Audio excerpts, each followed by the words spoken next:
Difficult.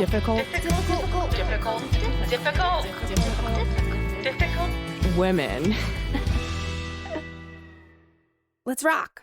Let's rock and roll. Yeah. Yeehaw. Hello. Hi. Oh, God. It's going to be that kind of episode. It's one We're of those loopy-doopy. days. I'm Marie. I'm Katie, and we're in the band Reformed Whores. I was about to start our set. I know, I was too. The most sexy comedy band in the world. This is Difficult Women. Right. Welcome. That's our podcast. And then our band is Reformed Whores. So complicated. And it's an empire. It's in the kind of making. like Beyonce, but like It's we like don't have that Adidas deal yet. It's like an anthill empire. We're like working on it, but how's your week been? Bad. Oh no. I don't know. Why? I'm sure everyone is feeling it, but it's like, what is happening? Oh, I know. I'm so sad. I know. Everything's terrible. I've just been so depressed about everything. I had to like kind of take a tiny step away from, I love the news, but I have to like, yeah, reel it in a little. I do that, and I then tune into my favorite podcast, and it's great. And then I start listening accidentally to a news podcast, and I'm like, that's happening now? Yeah, it's like, bad. We have to be aware of what's happening because it's happening. No, I certainly am not an advocate. Shit going on now. And I'm not an advocate of sticking your head in the sand, but I am an advocate of self-care. Yes. So like whatever that balance is. Well, I've been going to the gym this week, and That's that has good. been saving my life. My spinning instructor has a new playlist, a little more Mariah Carey, and it is giving me life. So, how are you? I'm fine. We were talking about this. There's like a little bug or something going around. I just am like battling. I feel like it's an internal. It's not the battle. virus, right? I hope not. I've been reading all those like coronavirus messages, and I'm like, oh God, it's not. And I feel like the symptoms are like sick. You feel sick, and I'm like, oh God, don't we all have it? I don't know. Yeah. Things are tough right now. It's tough, It's and okay. we're gonna bring it up with our happy podcast about all happy things for women. Yeah. But speaking of happy, yeah, we got an email. Yay! And we love emails. And this email is from Suma. She writes, "Hello. I just started listening to your podcast, and I'm enjoying it a ton. It makes me feel like I'm shooting the shit while grabbing beers with my best girlfriends. One critique, though," which, by the way, we love critiques. Yes, we love So it. please send us emails on critiquing us. It's always good. Yes. So one critique, though, when you refer to Africa, could you please say the name of the country rather than just referring to the continent? It really makes me cringe because Africa is diverse, rich in culture, and not a monolith. I hope you're open to this critique as a one lady friend to another. I look forward to listening to more episodes. Best, Suma." That's a great critique. So it's great, and it's on me, so it's a correction corner for me because last week we were talking about women proposing, and I had some friends who went to Kenya Good. and proposed to each other. And so yes, I am sorry if I offended anybody by saying blanket statement of calling it the continent Africa.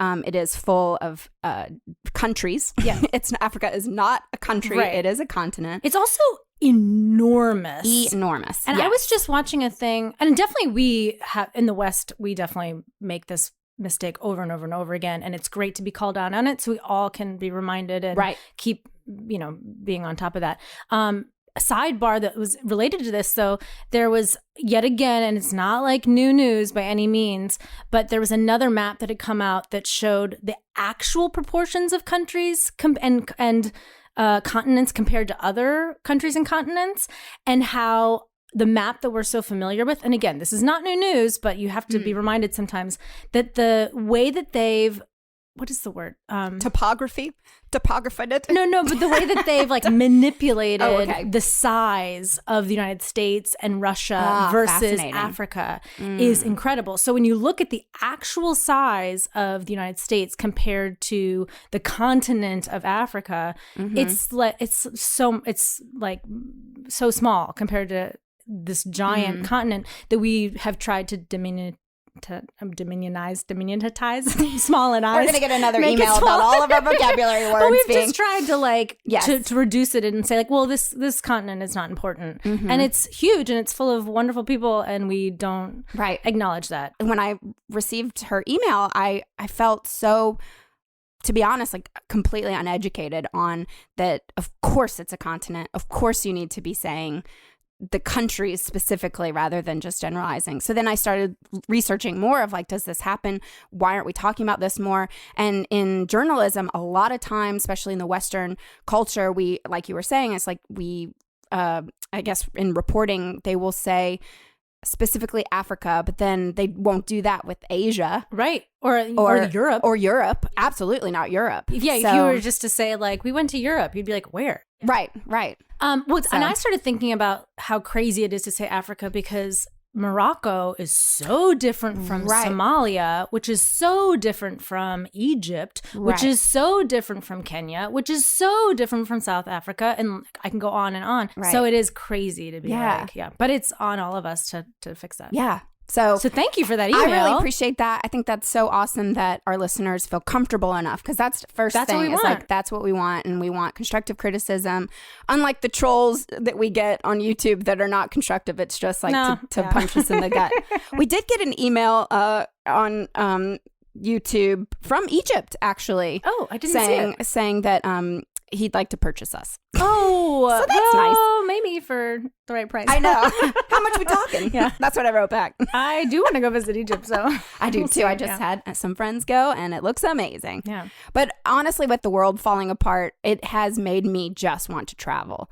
That's kind of what happens when I feel sad and I feel a little stuck in my life. I just want to get out there and experience different cultures and count down to Tokyo. That's such a good impulse, though, because excited. I think a lot of people have an opposite feeling where, like, when when things go bad, and they, especially, and I think you're right that the better choice is to go and visit more places and meet more different types of people, because that's how you learn that we're all actually the same and it's our governments that are fucking us over. It's not the individuals in the countries. I went to Thailand 30 days after the election, and everyone was like, I can't believe you're going. Like, aren't you scared? I'm like, what are you talking about? No, like, I don't live my life in fear like that. And I felt so much gratitude and love from the people in Thailand and who wanted to converse and talk about the election and joke and like make light of it, but also like understand like the serious, what's to come possibly or whatever. But it was so great to be in a different country and just to know that we're not alone as America. Like, oh, stupid America. It's like you could go someplace else and joke about stupid America, but also like it's happening other places in the world, and we're not alone. And also to demonstrate to people across the world that not everybody is on board with what's going on over here. Americans are also not a monolith in the sense that we're not. Yeah, people would be like, hey, you're American. Did you vote for him? And I'm like, nope. Don't worry. Safe space. Even in Europe, that was like a thing right after the election where people would be like, did you vote for Trump? And you're like, no, I'm sorry about this whole thing, but it's not even my fault. I know, it's not my fault. Yeah. Anyway, but that's great. Anyway, but thank you, Suma. Thank you. Really appreciate that. Actually kind of I think a good segue into our topic today. Ooh. And I want to say, so let's just announce the topic today. Yes. It is about women in country music. The gender gap. Yes, and how there's been a real sexism issue within the country music world. I just want to say, off the top, I know there's going to be a lot of people that are going to see this episode and be like, oh, I don't care about country music. Because there's definitely people that really don't care. That's totally fine. We're not here to try to change your mind about liking country music or not liking country music. But I think that this is still going to be a really interesting episode because to me, this episode is not just about the country world. It's about a segment of America right now and where we're at. And that's what I found as I was digging into this topic. So hang in there with us, even if you're like, I hate country music, because I think there's a lot to be talked about here that will affect you, that has something to do with you. Anyway. Well, we've kind of talked about this subject a couple episodes ago when we were just talking about our love for music and that sort of thing, and how women are not represented properly on the radio and stuff. But really, Samantha Bee last week, if anybody watches Samantha Bee, you will know that she did a segment on why women are so, not represented in country music or just bringing attention to this fact, and especially for radio play. And it is astounding that it's 2020 and it is actually declining. That's the thing that the amount of women being represented on the mainstream radio stations now And especially in the last 10 years, that was a study done, and it really just showed that it's the numbers are just absolutely ridiculous. But it's declining. I mean, back, I think in the 70s, 80s, and 90s, when I was growing up in Nashville, that's all you heard truly on the radio was women, or at least maybe that's all I heard. but truly there has been a decline in the last 15 years. And so I just think that is the most astounding statistic, because I think, in so many other places women are on the rise, but then why all of a sudden country music? Well, one thing that the first big question that I had when I saw this was, what's the deal with radio and country music? Because radio is dying in every other genre. Right.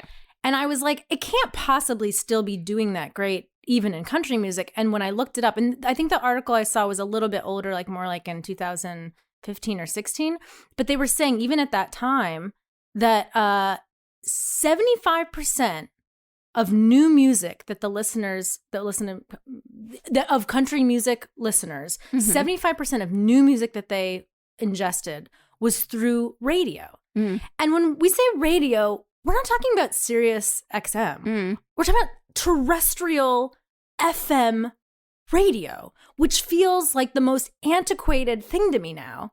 I mean, do you listen to the radio? I love listening to the radio when I'm driving. When you're driving? When I'm driving. But we don't drive. I mean, obviously in New York, I don't have a car. I don't drive. But so many people listen to like Sirius XM now when they're driving. Yeah. Or they listen to podcasts when they're driving. Yeah. Or they find their own music through different ways. So, and we know that that's true for other genres. The radio stations are really struggling in like the pop sector and in like the whatever R&B sector and stuff like that. It's not as listened to. But the fact that 75% of country music listeners are still getting their music from terrestrial radio, 75%. Yeah, that is kind of crazy. Of the music that they hear is from radio. New music. My plane lands in Nashville, and I get in the car and I turn on the radio. Yeah, well, Lightning 100, baby. So, but it's an interesting, because the reason why that blows me away so much, or why that really is like whoa, is because when I hear that these radio stations, and they have this sort of these country radio stations, they have sort of unofficial rules that state that you can't play two female artists back to back, which includes like bands like Lady Antebellum and stuff, which are, isn't that a mixed group where there's men and women in that group? So they wouldn't play them. But the lead is a woman, of course. But they wouldn't play that back to back. And they won't play, what was the other rule? Oh, only no more than 15% of the music played during a day should be female. That's like the rule that they give their DJs. It's not written, it's not whatever. It's sort of this unsaid thing within the country music radio stations. The reason why this is a big deal is because if you want to be a country music star, you got to be played on the radio, because so many people are listening to the radio within that genre. And my instinct when I hear like that there's a couple guys out there that are controlling the radio and they're like the gatekeepers, my instinct is always to be like, fuck that. Like you just become famous from a different angle. But within country music, that's extremely hard to do. If you don't have access to the radio, it's really hard to like get to the point where then you can be selling out arenas and that you can be doing arena tours and you can be playing with the big boys or whatever. Pardon my expression, although it's actually very accurate. Right. And that matters, because then so all these dudes are making money, but then these ladies can't make that kind of money, or it's much, much, much harder for them to get to that point. And it's so much harder to bypass it. I think with other, like we see in like different genres of music, people get famous through YouTube or they get famous through other things. But with country, it's so still back different. In the olden days, basically, because that's how I think about it. Well, I do wonder, I mean, the people still listening to radio, let's get into it, because I think fans of country music get a totally bad rap, right? Yes. Yeah. And, I think sometimes for good reason, and that's part of the issue here. I mean, you think of Kid Rock, okay? He's like, they play him a lot on the country music radio stations. They like love him and see what he represents, politically and stuff. Right. They say that a lot of then country music fans are good old boys, rednecks, like that sort of type of person, which to me, as a Southern woman grown up in the South, like I do know that type of person.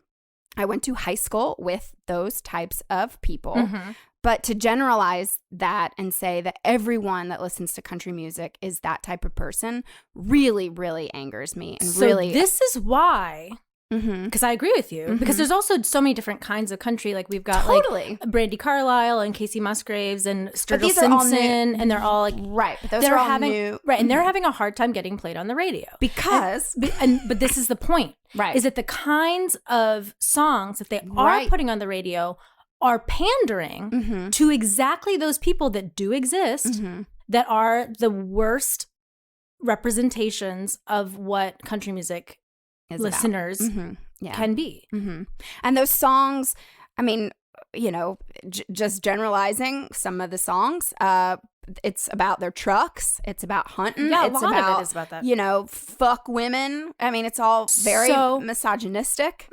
A lot of very white, very like pro-white, and so white, and not just like white, but like creepy pro-white. Right. They sneak in a lyric, and you're like, wait a minute, what does that mean? Yeah.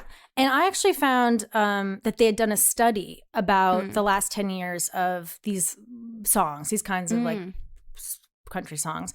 And they found that in like the 80s and 90s, they've always been very like man-centered, and the man is, you know, masculine, and he has his truck and all these things.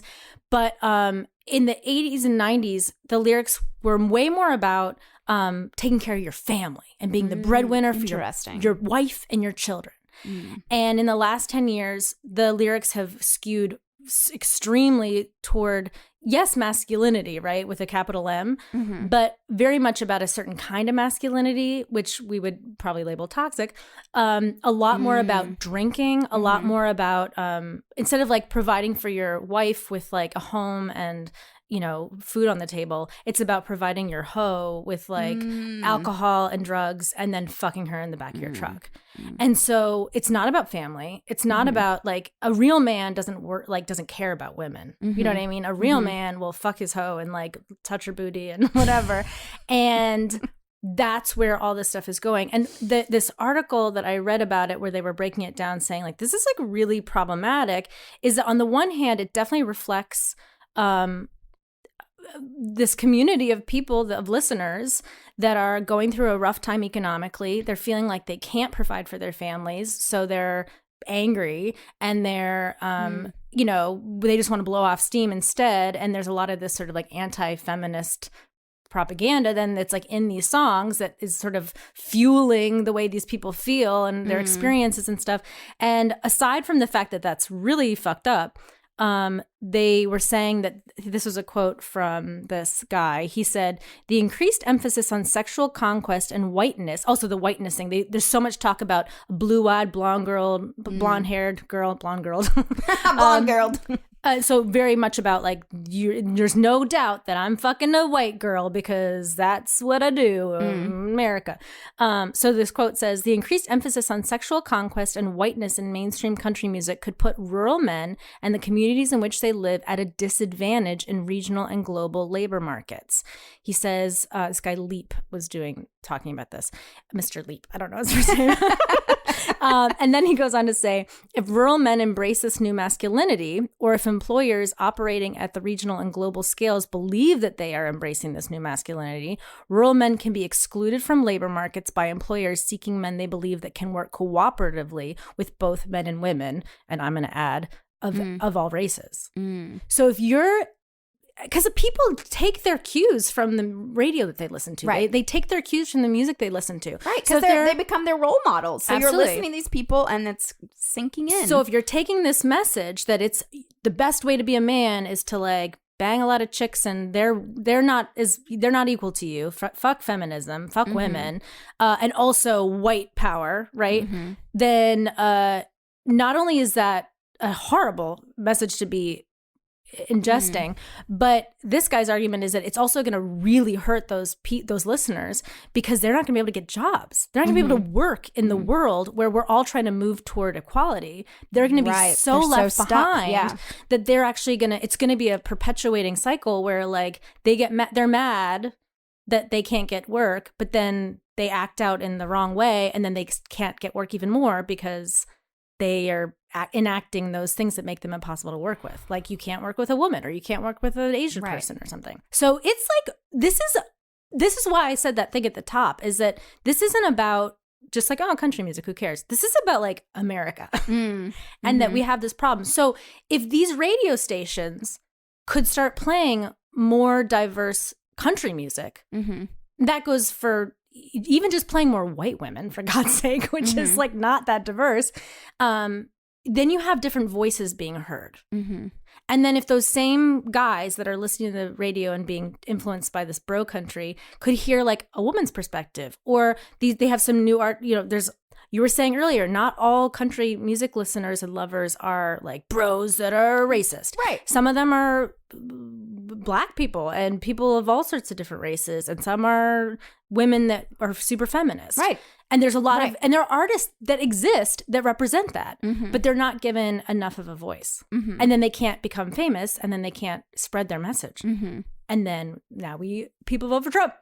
Oh, God. It's like it's a big deal. It's like a big deal. Well, I feel like the artists themselves, too, there is so much fear of rocking the boat or like causing any waves or not being a nice girl. I saw the trailer for Taylor Swift's new documentary coming out next week. That's a whole other thing we could talk about. Yeah. But her narrative, of course, is she talks about growing up in Nashville and being a songwriter and trying to make it, and how the executives would constantly tell her nice girls don't have opinions. Right. I mean, that's so Which is just crazy. But the gatekeepers, again, it seems to be so many of these white men. Of course. I was trying to find old white men. And I was trying to, I didn't even look it up. I was just thinking about it. I didn't Google it. I just thought about it. But so I might be totally off. But I would assume that these radio stations are owned by old white men. Well, guess what? I did look it up. Yeah, I knew you would. And you know who the radio stations are owned by?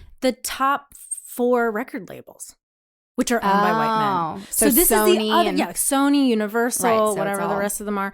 And it's a monopoly. So there was somebody even saying that the government should have stepped in, because it's a monopoly. So it's crazy how much this is affecting everybody, in the country, and not just the individual artists that are either making it or not making it. But what happened, and people just look at the money. They don't care about people individually, or what this does to communities or what this does to individual artists and things. But so they see that there's a market in this redneck, quote unquote, I'm sorry, I know that's an offensive term, but I'm just going to use it for this purpose, but like this redneck market, which is more of like a red state kind of Trumpian vibe, and they are they want to make money from them.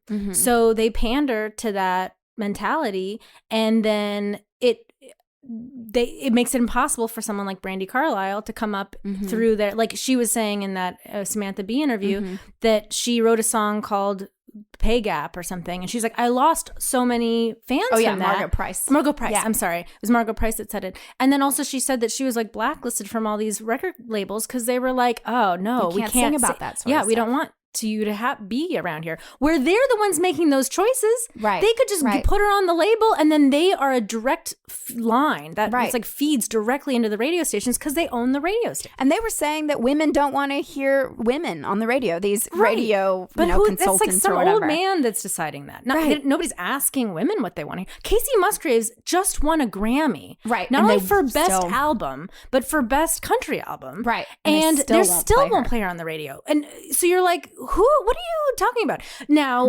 Are they afraid of losing their core demographic, which has become this very conservative group of Americans? Yeah, that's exactly what's happening. So, and unfortunately, it's so strange. I mean, it's not strange. I guess it just is the way that it's worked out for that genre of music, but it just makes it so that they are so much more in control over what is released and what gets big than in other genres like pop or whatever, right? Well, it's such a machine. And again, everyone is so afraid to like step out of that machine. And I truly believe with Taylor Swift not taking a stance politically during the election 2016, she was doing it to protect her fan base in country music. Of course. Of course she was. I mean, she was afraid of losing fans. And maybe she, who knows? Maybe she was like, fuck this. I hate this. Like, I want to step forward and support Hillary or support whoever. But she didn't, because I think, I mean, again, I'm speculating all over the place here. Sure. But I truly believe, because she is so part of this machine, that she had all these other people shushing her. I'm sure people were going to lose money. Right. It's so what it comes down to is money. Right. So this also begs the conversation about race in country music. Right. You cannot ignore, it is impossible to ignore this crazy race issue where there are so few underrepresented, black people, but, and I'm saying just black, but I also I don't know of any Asian country stars. Why couldn't there be Asian country stars? Right. Why couldn't there be, it is not a thing, but especially black country stars, because country music came from the black community originally through blues and things like that. So the fact that they've been totally edged out of the industry and of the money making part, people can't make money. You know what I mean? That's what this is really about. And I know that people can say, oh, well, who cares about money? It's like, no, because that's part of the whole gap thing. Anyway. So I looked into that too, because I was like, what's the deal with that? And I saw that back in the 30s, when they started having these record labels and stuff, they would make race records, which were more like gospel style country music, soul music, blues for the community, the black community. And then they made country music, which was hillbilly music, for white people. And they've been trying to keep that a separate thing this whole time. And I was so not surprised, but very fascinated by when Old Town Road was such a big hit. And it was big on the country charts. And then the country charts stepped up and said, actually, we're taking it off the country charts because it's not country enough. Which is like crazy. What you really mean is it's because the singer's black. Right. Because that song is the most country ever. The guy is singing about horses and Old Town Road. Billy Ray Cyrus is in the song. How much more country does it get? Right. He's like the grandfather. Right. So then people try to make these arguments. Same thing happened to Beyonce when Beyonce was on the CMT Awards, I think it was, with doing daddy lessons. And they were like, that's not real country. That's not real country. I'm like, what you're saying is that she's black. Right. Clearly. Right. Because, so look, people love to argue well, that's not real country. That's not real country. Just out of curiosity, I went on the top 20 Billboard hits of this week. Oh, yeah. In the country charts. The number one song is by this group Dan and Shay, which I've never heard of them. And it's featuring Justin Bieber. Oh. And if you listen to it, it does not sound country. No. I mean, it's certainly not more country than Old Town Road or Daddy Lessons. It's but then there's white people in it. Yeah, of course. Yeah.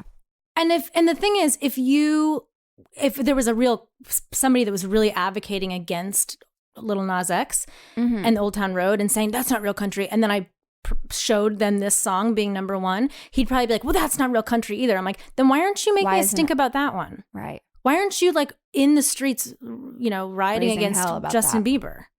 That is so obvious to me that it's just, they do not want to have anybody but white people in this industry. And that is such a disappointment, because all sorts of types of people should be able to enjoy and create and perform country music. Because country music at its heart is beautiful stuff. It's there's this great quote about what is country music.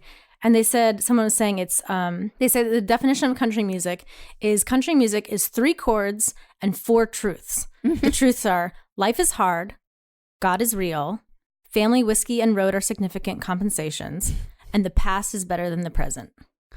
And that's how they that's what they've found, that's really what country music is.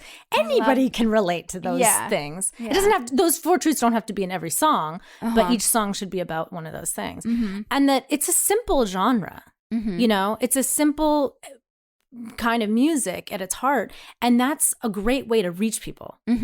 and tell a story. And tell a story. And a lot of storytelling. With country music is that I just feel I have always connected to it because the stories that were told just really felt like they hit me and they were talking about me, and then I could rise above my circumstances and do anything I want. I mean, it's just, I felt so empowered listening to so many. So do you think that, and I know this is a hypothetical question, but so is that genre then only for white men? No. It makes no sense. No. It is like the most human right stuff we're talking about here, and yet they just want to, the only people allowed to make money with that genre now are white men.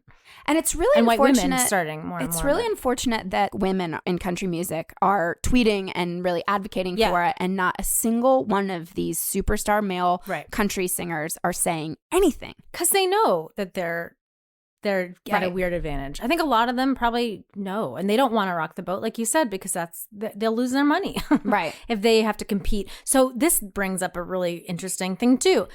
I was really trying to. It's really hard for me. I get so angry. It's hard to talk when I'm because I'm so angry right now.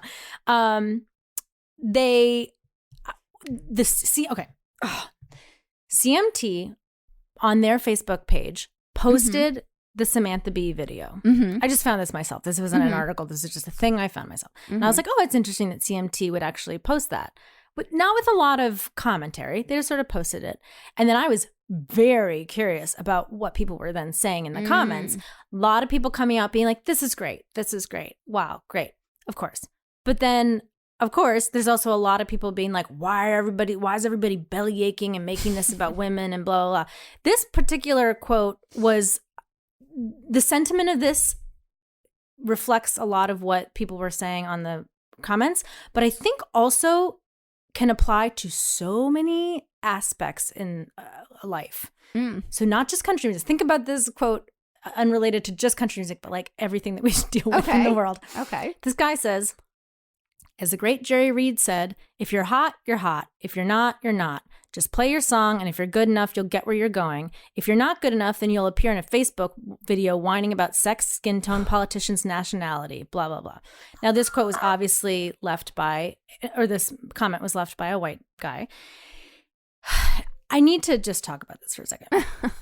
First of all, I went on a date with a guy like last week who basically said that to me about stuff. And I was like, I have to go. I have to go immediately. I cannot have this conversation with you. This idea, you're hot. Well, just this idea that like everybody is coming from the same equal footing. Right. And that everybody has the same opportunity to pull themselves up by their bootstraps and make something of themselves. There's this gentleman, to anybody who feels this way, let me just quickly go through again this country music situation very, very briefly, but just to demonstrate this. And country music is a perfect example of this. So you're telling me if you're hot, you're hot. If you're not, you're not. If you're good, you'll get played. It has been proven that the radio stations actively tell their DJs, you cannot play two women back to back. You can only play 15% or less of women's music in a day. So that's just one example. So do you think I could go on and on and on, but let's just keep it at that. Is that reflect what you just said, right, Miss Sir, about like, just if you're good, you're good, and then you'll rise to the top? There's so many things that hold different types of people back, right? But if you're the white guy and you're benefiting from it, like these guys that don't want to say anything, that are making all their money, all the male stars, country stars, they don't want to rock the boat because they're benefiting from this system, right? And it's really easy for them. It's really easy for them to say, look, if you're good, you're good. And we have proof that that's not the case. And that goes like, you get fans from radio play. That's like done. Yeah. And so that, using that sort of analogy or that example, now just extend that to every other thing in life. So if we're having female, like gender pay gaps and things in all sorts of industries, same problem, right? Just different rules that have been broken or whatever, or rules that have been made. Equal opportunity for Black people in the United States, in any job market or in schools. There's rules that you don't necessarily see that are in place that are holding people back. Right.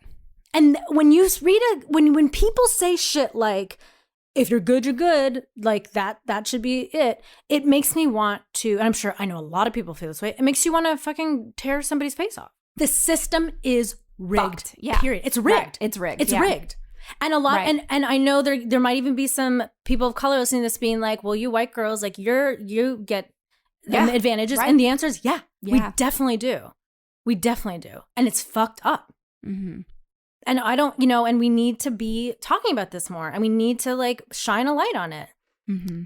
And I think my face is so red right now. I'm so angry. Yeah. I'm so angry. Yeah. And I think that the reason why, like, you and I, if we hear about the country music women like not getting fair play, we get all worked up about that. But it's because that affects us. We're in a country band. Right. But what we have to do is make more room for hearing the stories of people that are not just what we experience, which is like women and country music, white women and country music, which is great. But I think that this is a great example of it, of the systems being broken. Mm-hmm. It's all of it. So like, it's not a problem. Mm-hmm. It is a huge problem. And I think specifically country music is a problem because, like I just said, and we were just talking about, that a lot of these very, very, very conservative people in the United States are getting like brainwashed by the radio because they're only hearing one story over and over again, and they're like feeding off of it. And Brandi Carlile said a great quote where she said, "Ask yourself, what do you want your daughter to think about herself? If she cannot get that from country music, then we have a problem. And if 75% or more of the music that's coming out on the radio that your daughter is listening to is telling her that all she is worth is to be fucked in the back of some kind of pickup truck by some asshole who wants to just pry her with drugs and alcohol so he can fuck her, and that's the worth that she's getting, and that's the songs you're turning your car on in the afternoon, driving your kids to school and picking them up, and your son is hearing that song and your daughter is hearing that song. This is beyond. It is such a big problem. And that we have all these amazing country artists that have so many stories to tell of all sorts of backgrounds. And that we can't get those stories, and that's not country enough, or that's not going to make enough money according to that one guy that's running all the record labels and stuff. Mm-hmm. I mean, if I can say anything, turn off your goddamn radio. If you listen to country music on the radio, I would say turn it off and say, I'm not listening to this anymore. Or if you can't get, there was one woman saying, like, if I hear more than 2 songs in a row that's a man, I turn it off to send a message, because I guess they can like judge that stuff. Mm-hmm. Anyway, I'm very sorry. No, I got so emotional. I guess I didn't realize how big of a reflection on where we are in society. You could just, this is it right now. And I think that's why. And I actually really. So I know at the beginning we said, I'm not like the biggest country music fan. I didn't grow up with it like you did. So I don't even have as much of an emotional connection to it as I think you probably do. But I do encourage, so at the top, again, if you don't want to listen to it, no problem. But I encourage everybody to go looking around for some, like, what I consider real country music, which is the Carter family, the Carter family, Haggard, or and Johnny even Cash, some of the new stuff with like Brandi Carlile and the High Women. We've talked about the High Women, and also these new groups that are coming out, like these younger people of color. There's these 2 guys that have been hitting the Billboard charts a little bit. Jimmy Allen and Kane Brown. They've been making it on the charts, and I think the more we can support those guys. Mickey Guyton, she was on the Samantha Bee video, and like let's listen to those people. Let's give them more plays. Like fuck the radio, and we do control that. Because they're just looking for money, you know. And those Kacey companies. Musgraves, I have to give it to her. She'll talk about it till she's blue in the face about how radio has turned her down. Yeah, and even like executives and all that sort of stuff. She has quite the story, and she will scream it. She's really loud about it, and I think that's really awesome. Like there was a huge Twitter war last week. I guess he was a features editor at Variety. He tweeted a joke. He said it was a joke about hearing back-to-back songs about women on the radio. I turned on the 105.1 country station in LA just now, and they were playing the new song by Gabby Barnett without any pause or interruption at all. They went into Kelsia Ballerini. Can't they get fined for that?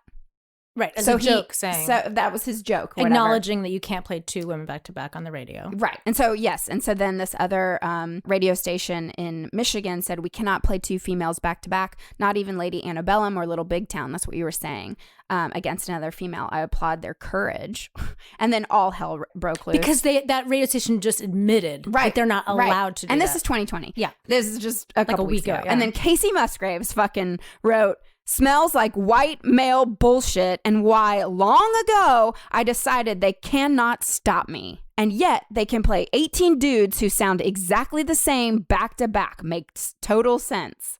And then so many other people got involved. But I just love that she doesn't care. No, she doesn't. I mean she's doing great. And she also has little to lose in the sense that they've not been supporting her. Right. So she's like, fuck that. No. And good for her. She still won her Grammy and all that. Right. I don't know. And I think, again, if you haven't heard of Kacey Musgraves, listen to her. You may not like it, but give it a shot. You'll see it's not the same as this, like, getting drunk on a plane. I love that song. I know it's so bad. It's so bad. Well, I do have to say this one thing. We had this conversation a couple weeks ago about this very thing. I was so excited about the Samantha Bee episode, about country music and talking about the radio plays for women. I was so excited. Margaret Price was there. She's been one of my favorites for a very long time. To be honest, she actually played the drums. She was known in Nashville for 10 years just playing drums on other people's bands and stuff. And now she signed with Third Man Records. I mean, this woman has really had quite the life and has really pulled herself up without the help of the mainstream country music. So with her debuting the song on Samantha Bee, playing Stone Me was the name of the song, beautiful song. And I was so overwhelmed with emotion, and I'm watching her performance. I love her dress, I love her hair and all stuff. And her husband is there singing with her. And I know that because I follow them very closely on Instagram. But then I look around and it's like she has a white drummer. She has a white bass player. Right. She has 5 men surrounding her in her band. Right. Singing a song about Stone Me, a beautiful song. Then I saw Kacey Musgraves, at Radio City a couple months ago. She had an all-white male band backing her up. I think there were 5 or 6 or 7. I mean, it was a big, big band, and it's all white men. Right. Now, we had this conversation very recently because we too, whenever we've had a band, it has been 3 or 4 white guys. Even on our albums, it's been all white men backing us up. So, and we're changing that. And we are changing that. Because they were like, what does this say? What does you know this what I mean? say? What message Exactly. does this send? And to be honest, I think because of our conversation and then seeing this, seeing Margot singing the song so beautifully with all these men around her, what is that about too? Right. I think that yes, we can scream till we're blue in the face about how we need to change the patriarchy and women and music and all that sort of stuff. But honestly, let's take a lead in Lizzo and Beyonce. With like Beyonce, when we saw her, she had a full all-female band. Yeah, really and Lizzo cool. too. Like she had a female DJ and female dancers. That is a message that I can completely stand behind. Not that I don't want, not that I'd want to put all white male musicians out of. That's not what this. Oh, that's also good to mention. We're not saying that there aren't good male white musicians. No, they're on our albums. And they're not saying that there aren't male country artists that deserve to be on the top 10 or whatever. I just want to give the opportunity to women who may not have had that opportunity. Right. And so if you're listening, if you are a female bass player or a drummer and you want a guitarist or whatever, and you want to be in our band, send us an email. Send us an email, because I really think that is something that we want to really sure concentrate. And also with sound engineers and absolutely, and, people that we've worked with in the past and we've said this about when we make films and videos and things, we've worked with men. We really, really want to change our narrative and really work with more women. It doesn't have to be 100% women. No, I'm not saying we love that. our guy friends. Yes, and we of love, course, and we couldn't have had our 2 albums without our male guy friends. 100%. And they're beautiful, and we're so thankful for them. So thankful. But we just have realized that there's a lot of really amazing women that are also amazing musicians and sound engineers and all that too. So we want to give them a chance. Put our money where our mouth is, right? Right, exactly. And to the young, someone's daughter in our audience watching, who's maybe 12 or 13, hopefully not a child at one of our Reformed Horror shows, which it has happened. Yeah. But to have a 14-year-old look out and see, women represented and singing about what we sing about, laughing about, pay gap or all that sort of stuff, like that is why we do what we do. And I think that it's really, I've had a little bit of an epiphany with where I want, and we're completely on the same page about this. Yeah, it's just really exciting. So I don't know. I think that, CMT now has said that they would play 50% male versus female music videos in the morning. Well, I saw too, I did a tiny bit of research on my own just out of curiosity. And I noticed that, so that the Billboard for the week, the top 20, it was 4 women were on the Billboard charts in the top 20 out of 20, which is 20%, right? But the iTunes charts, 7 were women. So it just goes to show, people are looking up more women artists than the charts are allowing it to reflect. Well, I like your idea.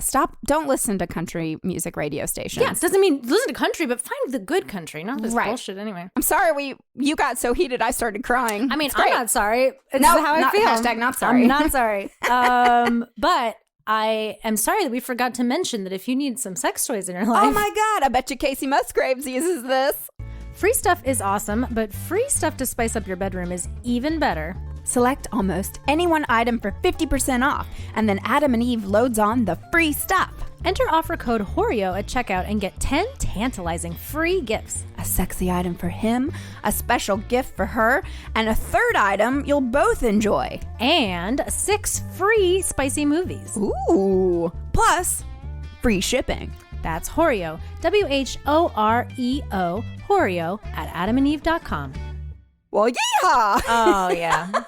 Well, I hope you enjoyed this, or at least learned something. I don't know, or could please send us emails. Let us know what you think. I don't know. Maybe you're furious with this episode. That's fine too. Let us know. I have to say, I've been getting some personal messages from men saying how much they love our podcast. I love it. And so to all the guys out there listening, thank you so much. That is so awesome. And I've had some wonderful feedback too from men and women, and I'm just excited that you guys are enjoying it. So shout out to all my buddies out there. Woohoo! Yeah, and one thing, guys, if you haven't done so already, you have no idea how much it matters to actually write a review on iTunes for us. Please, if you haven't, go to iTunes and just, even you're like, I love their voices. I love whatever, or you don't, I don't know, just a nice review would be that'd be great. helpful. That'd be optimal. Yeah, that'd be optimal. But again, constructive criticism, sure, whatever. But if anything, just go write a review. That really gets our algorithm up and more people can hear us across the world. We got to spread this gospel of the hose. That's right. And email us at difficultwomenpodcast@gmail.com. Till next week. See you next Tuesday.